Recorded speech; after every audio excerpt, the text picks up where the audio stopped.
Studija B. Sastanak lidera vladajuće koalicije Ivice Dačića, Aleksandra Vučića i Mlađana Dinkića o rekonstrukciji vlade počeo je u 17 sati u zgradi vlade. Pojedini pisani mediji na svojim internet stranicama prenose da će na sastanku Dačić saopštiti Dinkiću i ministru prosvete Žarku Obradoviću da rekonstrukcija podrazumeva i njihov odlazak. Pre početka sastanka Dinkić izjavio da su Ujedinjeni regioni Srbije uradili sve što su koalicioni partneri od njega tražili, dok su opozicione Demokratska stranka i Demokratska stranka Srbije ocenile da bi trebalo prekinuti farsu sa rekonstrukcijom i raspisati izbore.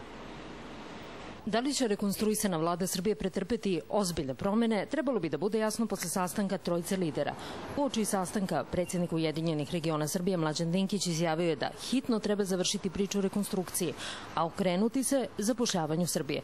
Dinkić smatra da je njegova stranka odlukom da prihvati podelu Ministarstva finansija i privrede učinila dovoljno. Neke kombinatorike političke na vrh glave su i meni, a kamoli našim građanima. Mislim da su građani već umorni od rekonstrukcije, verujem i vi koji prenosite te stvari. Što se mene tiče, mi smo uradili ono što je bio predlog naših koalicijnih partnera. U potpunosti smo ispoštovali njihov predlog da učestvujemo u temeljnoj rekonstrukciji i sada želimo da se okrenemo zapošljavanju Srbije, što je zajednički cilj vlade za naredni period. Priču rekonstrukcije opozicija ocenjuje kao neozbiljnu. Demokratska stranka saopštila je da Srbiji nije potrebna rekonstrukcija, već izbori.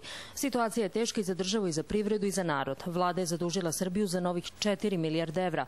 40.000 ljudi ostalo je bez posla, a više od 10.000 stranačkih kadrova zaposleno je u državnoj službi, navodi Demokratska stranka. I Demokratska stranka Srbije smatra da umesto rekonstrukcije treba raspisati vanredne izbore, jer se rekonstrukcija zasniva na kupovini vremena da bi se ispunili uslovi za briselski sporazum i Srbija u januaru otpočela pregovore sa Evropskom unijom. DSS ocenjuje da vlada nije ispunila ni jednu stavku iz ekspozea premijera, navodeći kao primjer ekonomiju u kojoj je, kažu, zabeležen nulti rast. Vatrogasci su